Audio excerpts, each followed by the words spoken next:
देशाचे नवे सरन्यायाधीश न्यायमूर्ती भूषण रामकृष्ण गवई आहेत। त्यांना राष्ट्रपती द्रौपदी मुर्मू यांच्या उपस्थितीत 14 मे 2025 रोजी 52वे चीफ जस्टिस ऑफ इंडिया म्हणून शपथ दिली गेली आहे। त्यांनी सुप्रीम कोर्टात 24 मे 2019 पासून न्यायाधीश म्हणून काम सुरू केले होते आणि ते पूर्वी बॉम्बे उच्च न्यायालयाचे न्यायाधीश होते।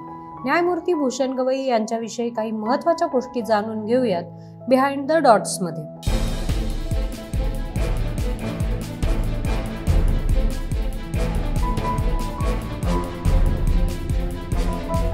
ते दलित समुदायातील दुसरे सरन्यायाधीश असतील।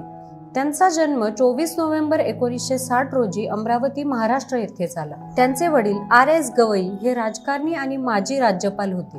त्यांनी नागपूर आणि बॉम्बे उच्च न्यायालयात विविध कायदेशीर प्रकरणांवर काम केले आहे।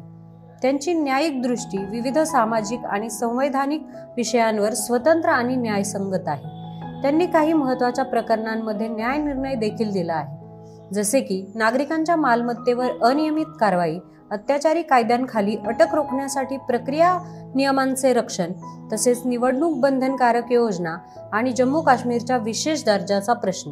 न्यायमूर्ती गवई यांनी न्यायालयीन निर्णयांमध्ये सामाजिक न्याय आणि संविधानाच्या मूलभूत अधिकारांचे संरक्षण यावर भर दिला आहे। ते महाराष्ट्र नॅशनल लॉ युनिव्हर्सिटी नागपूरचे चान्सलर आहेत आणि राष्ट्रीय कायदेशीर सेवा प्राधिकरणाचे कार्यकारी अध्यक्ष देखील आहेत। त्यांच्या कार्यकाळात त्यांनी न्यायालयीन निर्णयांमध्ये विविधतेचा आणि समावेशकतेचा महत्त्वाचा वाटा उचलला आहे। तर देशाचे नवे सरन्यायाधीश न्यायमूर्ती भूषण रामकृष्ण गवई 14 मे 2025 पासून पदभार स्वीकारला असून ते न्याय व्यवस्थेत सामाजिक न्याय आणि मूलभूत हक्कांच्या रक्षणासाठी महत्त्वपूर्ण भूमिका बजावतील।